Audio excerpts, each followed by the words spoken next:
प्रिय बच्चों, online classes में सभी छात्रों का स्वागत है। जो छात्र कक्षा 9 से उत्तीर्ण करके कक्षा 10 में गए हैं, उन सब छात्र जो है आज अध्ययन करेंगे। आज का विषय हिंदी पद्य साहित्य का इतिहास। हिंदी पद्य साहित्य के इतिहास के बारे में आचार्य रामचंद्र शुक्ल द्वारा सन 1929 ईस्वी में हिंदी साहित्य का इतिहास नामक ग्रंथ में किए गए काल विभाजन को ही अब तक सर्वाधिक प्रामाणिक और तार्किक माना जाता है।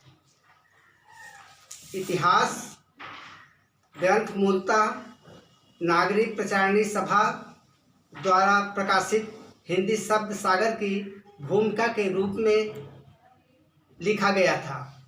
इन्होंने संपूर्ण हिंदी साहित्य को निम्नलिखित 4 भागों में विभक्त किया गया है। पहला है आदिकाल। आदिकाल को बच्चों वीरगाथा काल कहते हैं। यह 800 विक्रमी संवत से 1400 विक्रमी संवत तक, यानी अर्थात सन 743 ईस्वी से 1343 ईस्वी तक माना जाता है। फिर दूसरा मध्यकाल आता है। मध्यकाल को बच्चों भक्तिकाल कहा जाता है। भक्तिकाल ये 1400 विक्रमी संवत से 1700 विक्रमी संवत तक माना जाता है, यानी सन 1343 ईस्वी से 1643 ईस्वी तक माना जाता है। तीसरा है उत्तर मध्यकाल। इसी को हम रीतकाल कहते हैं।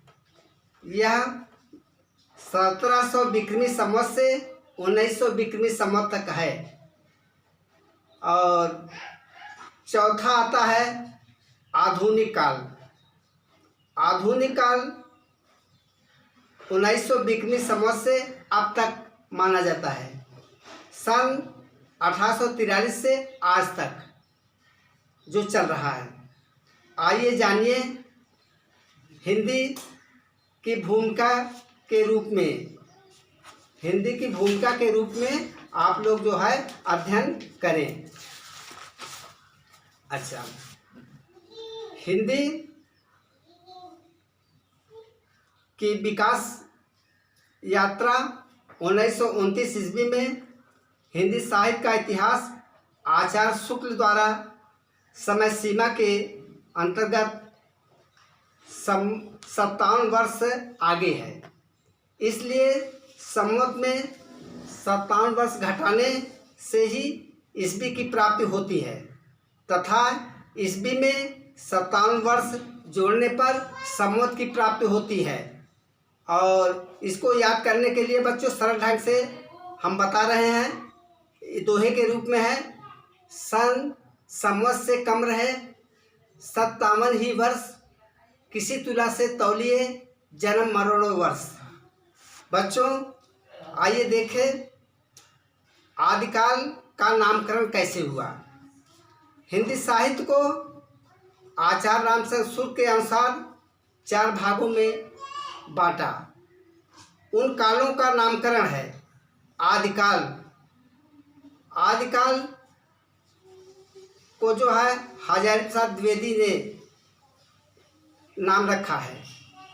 दूसरा जो है आदिकाल को चारण काल कहते हैं, और जो रामकुमार वर्मा द्वारा लिखा है। आदिकाल को बीजक काल भी माना है, ये महावीर प्रसाद द्विवेदी जी ने माना है। फिर उसके बाद चौथा है सिद्ध सामंत काल, राहुल संकृत्यान ने इसको माना है। और 5वां वीर काल विश्वनाथ प्रसाद मिश्र के ने इसको माना है। बच्चों आदिकाल को वीरगाथा काल में सर्वाधिक प्रसिद्धि और लोकप्रिय काव्य जिसे हम कहते हैं आल्यखंड, यह परमाल रासो द्वारा रचित है। जगनिक नामक कवि द्वारा रचित इस काव्य में इन्होंने दो प्रसिद्ध वीर आल्ह और उदय सिंह के वीर चरित्रों का वर्णन किया है। विद्यापति इसी काल के कवि हैं। इनकी रचना का नाम विद्यापति की पदावली है। यह मसनवी शैली में लिखी गई है। रासो ग्रंथ की भाषा क्या है? रासो ग्रंथ की भाषा डिंगल और पिंगल दो रूप है। डिंगल जो है, पहला डिंगल, यह भाषा राजस्थानी और पंजाबी भाषा का सम्मिश्रण है, दोनों का मेल है। पश्चिमी राजस्थानी का साहित्यिक रूप है। दूसरा पिंगल भाषा, यह भाषा अपभ्रंश और ब्रज भाषा का मेल है, जो पूर्वी राजस्थानी का साहित्यिक रूप है। अब आदिकाल की रचनाकार इसके कौन हैं, इसके बारे में आप समझें। देखिए, रचना और रचनाएं और काव्य रूप किसका किसका है। तो पहला है खुमाण रासो दलपत विजय। रचनाएं जो है दलपत विजय है। ये जो है प्रबंध काव्य लिखे हैं। दूसरा है पृथ्वीराज रासो और लिखे चंद्रबरदाई, प्रबंध काव्य है। तीसरा है हमीर रासो सारंगधर, ये जो है वीर गीत के रूप में है। पांचवा है विजय परमाल रासो, जगनिक है और वीर गीत में ये भी है। फिर उसके बाद बीसल देव रासो है, नरपत नाल है और ये भी वीर गीत है। उसके बाद सातवां जयचंद्र प्रकाश, यह जो है केदार भट्ट द्वारा रचित वीर गीत है। फिर उसके बाद सातवां जयमैन जस चंद्रिका, मधुकर कवि जी हैं, वीर गीत इनका है। उसके बाद विजयपति रासो नल सिंह, इन्होंने प्रबंध काव्य के रूप में लिखे हैं। इस तरह से आदिकाल के वीर काव्यों का जो है वर्णन इसमें है। उसके बाद आदिकाल और वीरगाथा काल। आदिकाल को वीरगाथा काल क्यों कहा जाता है? ये सन 743 ईस्वी से सन 1343 ईस्वी तक कहा जाता है।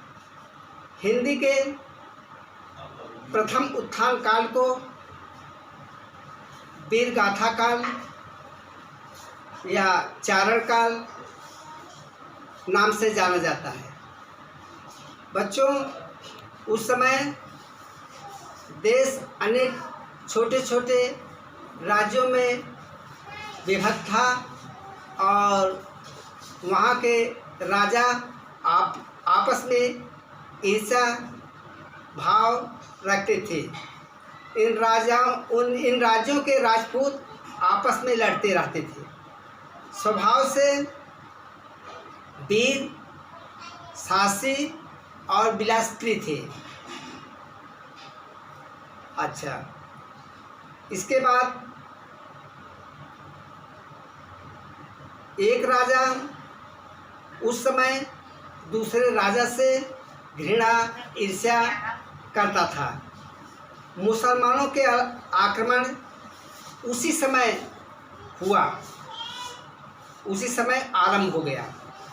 इस समय वीर पुरुषों की वीरता का हास्योक्तपूर्ण वर्णन कविता का मुख्य ध्येय है, विषय है। इस काल की विशेषता क्या थी? इस काल की विशेषताएं क्या है, या कभी कभी प्रश्न पूछा जाता है कि आदिकाल यानी तीन गाथा काल की प्रवृत्तियों का वर्णन करो।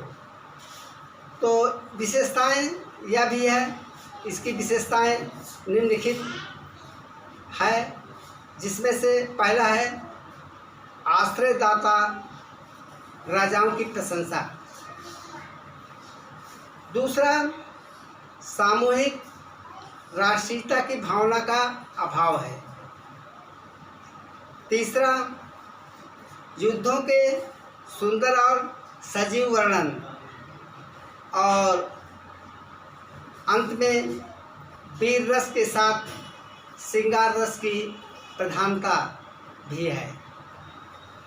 इस तरह से आदिकाल को वीरगाथा काल कहा जाता है। अब उसके बाद बच्चों, ये आदिकाल के बारे में पढ़ा, अब आता है भक्तिकाल।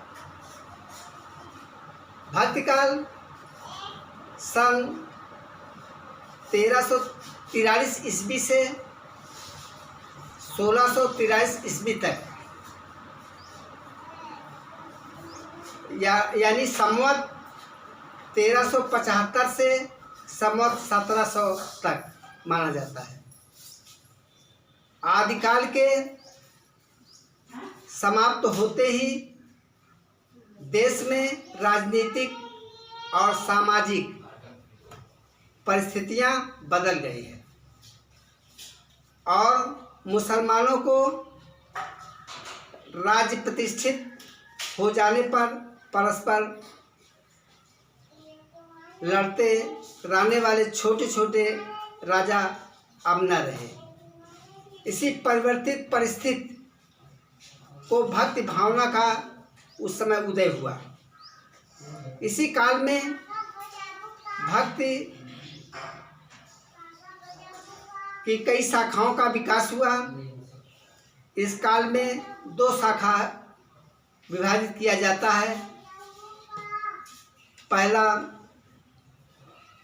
निर्गुण शाखा